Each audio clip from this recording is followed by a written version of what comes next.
Hello, friends. Once again, I want to invite you in a very special way to our presentation today. And we are still looking at the element of love. We are looking at a very important element in any life, anyone's life, either individual, family, society. And in today's presentation, we are going to consider the types of love, types of love. And just to mention them, we mentioned some of them in our previous presentation. And today I want us to go into details about these types of love, these types of love. Now, the types of love that exist, we have number one, we are going to look at 8 of them, 8 types of love, 8 shades or kinds of love. And as we do this, remember what we are saying is that agape love is above all loves, as we are going to see. Now, the type number one of love is what we call filial love. Another word or another term for filial love is affectionate love. Affectionate love. This is also known as friendship love. This was considered a love between equals by the Greeks. It is felt among friends who at one time have overcome and endured difficulties times together. Now, filial love, okay, a friendship kind of love. And according to Aristotle, it's a dispassionate, virtuous love, free from intensity of sexual attraction, involving feelings of loyalty among friends and sense of sacrifice. Its key catalyst is the mind. It is compelled or catalyzed by the mind. That is number one. Number two, we have what we call eros love or erotic love. Eros or erotic love. Now, this type of eros love or erotic love, this type is named after a Greek god of fertility, representing the idea of desire and sexual passion. Okay, it involves a loss of control, hence a dangerous and frightening type of love. It aims at arousing romantic and sexual feeling that is passionate and intense. When misguided, Eros love can greatly be misused, abused, and indulged in. Hence, leads to broken hearts and impulsive acts. It centers on selfish aspect of love, which is physical pleasure and personal infatuation. And what compels this love? The catalyst behind this type of love, eros, is physical body. Physical body. Love type number three is agape. Agape or selfless love. Agape, selfless love. Mother Teresa once said, intense love does not measure, it just gives. Now, agape love, it is the highest and most radical type of love and also known as unconditional love. I wouldn't talk so much about this, but I will refer you to my previous presentation about unrestricted love. Love unrestricted. You'll find I've spoken about this type of agape or self-love. For now, just know that it has nothing to do with the condition-based love that our sexual obsessed culture tries to pass as love, often called spiritual love. For more, you can look into the previous presentation about unrestricted love and you'll find more about this type of love, agape love. Let's go to number three, yeah. Number four, yeah. Number four, type number four is what we call staunch love.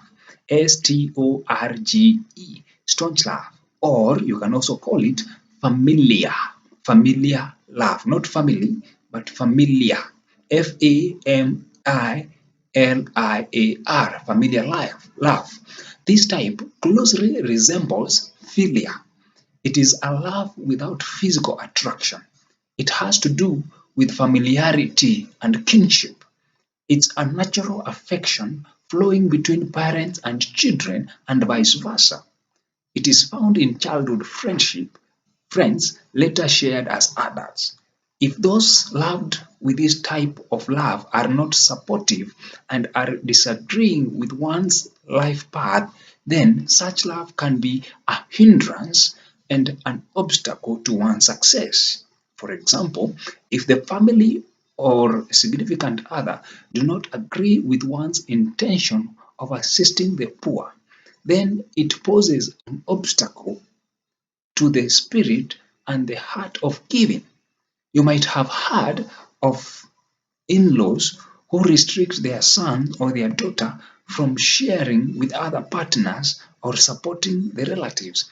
This type is pushed and propelled or catalyzed by memories or casuals. The catalyst behind staunch love or familiar love is memories or casuals. Now, the other type of love, number 5, is what we call ludus. Ludus. Ludus. Ludus love or playful love. It is the feeling people go through in the early stages of falling in love. For example, fluttering heart, fluttering, teasing, and euphoric feeling. Playfulness in love is an essential element in the early menu or recipe of love and is often lost in the long-term relationships. It is uh, it is secret to maintain the childlike innocence of any love alive, interesting, and exciting. Other findings indicate that ludus is playful or uncommitted love. Its focus is on fun and sometimes on conquest without attached strings. Such relationships are casual, undermining, and can be uncomplicated, but for all that can be very long lasting. It works best when both involved are self-sufficient and matured. According to psychologists, what catalyzes or propels this love is emotions. Emotions. Another type of love, number 6, is what we call pragma. Pragma, Pragma, pragma love, or enduring love. It is more practical love based on reason or duty and one's longer term interest. It's in favor of someone's personal qualities more than sexual attraction. It's also founded on compatibilities and shared goals. Pragma love. When there is compatibility and shared goals, that is the foundation of enduring or pragma love. It is one that has aged, developed over time, and love is matured. One beyond physical attraction. This type is founded in married couples that have stayed together for a long time or in friendship that have endured for years. It comes as a result of every involved party efforts, those who have learned how to make compromise, shown tolerance and patience in making the relationships to work. Now, what compels such kind of love? It is catalyzed by unconscious or etheric. Of course, the kind of love that we see in the story of the Good Samaritan, you realize the story does not continue. But however, you realize that if we are to go through an imaginary continuation of the story, is that the wounded man would develop such kind of love towards the Good Samaritan because of what he has endured from the love of the Good Samaritan. Now, another love, number 7, is what we call uh, philautia. Philautia. Philautia. These are Greek words or Greek terminologies. Philautia. Philautia. Philautia. Now, this kind of love is also known as self-love. And from the Greek mythology, for one to love others, one must first learn to care and love for self, or himself or herself. It is not an unselfish kind of self love. It is a healthy form of self love in order to extend it to others. Aristotle once said that all friendly feelings for others are an extension of a man's feeling for himself. Now, the idea behind this kind of love is one can only share what he or she has. If one doesn't love self, then cannot share love with others. Example, to find unconditional love, it has to start with providing the same to yourself. Now listen to this. Positive philautia leads to self-esteem, and this in turn guides us to think, feel, and act and reflect, as well determines our relationship to others and the entire world. Having said this, it's also good to know that this can be said about the Good Samaritan, that due to his philautia, self-love, he had high self-worth, self-esteem, and enabled him to think and act positively towards the needy, injured man. The driving force, the catalyst behind this love is the soul. It comes from the soul. However, it is important to point out that self-love in this case does not mean selfish love. The latter, selfish love, has the element of what's mine is mine and what is yours is ours. Such love, when in existence in any relationship, any marriage or any family or any kind of relationship, automatically it will bring about conflict. Selfish love. This is self-love. Remove the ish from selfish love. Now, um, having said that, I want us to think about a family that has selfish kind of love, where the money for the wife or the woman belongs to her, but the money for the husband belongs to everyone. And it has to be put on the table for them to budget. Now, you realize such families will end up entering into conflict later on. But a kind of such kind of love, selfish love, is negative philautia. You love yourself negatively, but philautia is positive. Okay, it's a positive kind of love. And in this regard, when the Bible says love your neighbor as you love yourself, that is what it means. It is speaking about philautia love, self love, loving yourself to be able to give to others. Now, it's positive. It's a positive call to seek to embrace unconditional love. And far more, placing the needs of others above one's need is the kind of unconditional love expressed even in the story of the Samaritan. Now, the other type of love, or the last type of love, love number 8, is what we call mania. Mania. M-A-N-I-A. Mania, or obsessed, obsessive love. Last but not the least, neither the highest, is this type of love called mania love.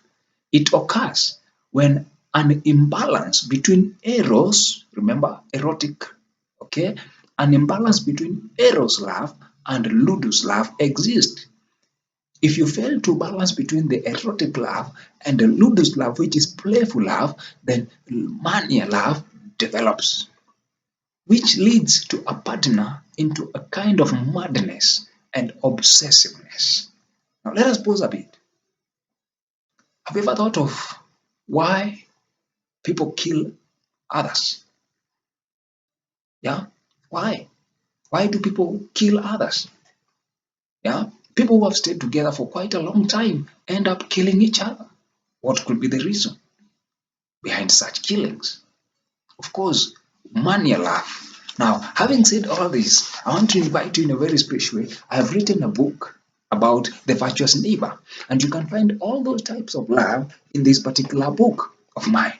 And the 8 loves are expressed or covered in this particular love. Mania love leads to dependence, codependence. Let me just read it. It can lead to issues of codependency, which is classified as a disorder of the realms of psychology. It is driven by survival instincts.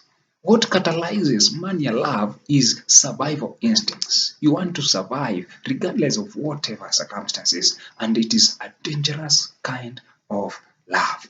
May we be blessed as you consider getting a copy. For those who can get, those who can reach within the country, Kenya, you can get a book very affordable to help us learn more about being a virtuous neighbor. It is such a lovely book that you can have in your library. May the good Lord bless us. And let us meet again as we continue in our series of unconditional love, of love that conquers, conquering love. In our next presentation, we will look at very interesting thing.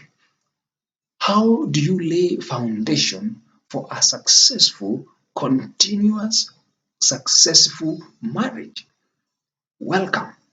Subscribe to my channel and let us walk together. Feel free to share this message with others out there so that they can be blessed. Remember, unconditional love, it is not selfish love. It is a love that even when you listen to this message, it will please you to share the message with others outside there. So may the good Lord bless you and bless your love, bless your marriages, bless your relationships, as well as bless your spiritual journey as you walk together in my channel. God bless you and see you in our next presentation where we will be speaking about laying foundations for a lasting and stable marriage. God bless you.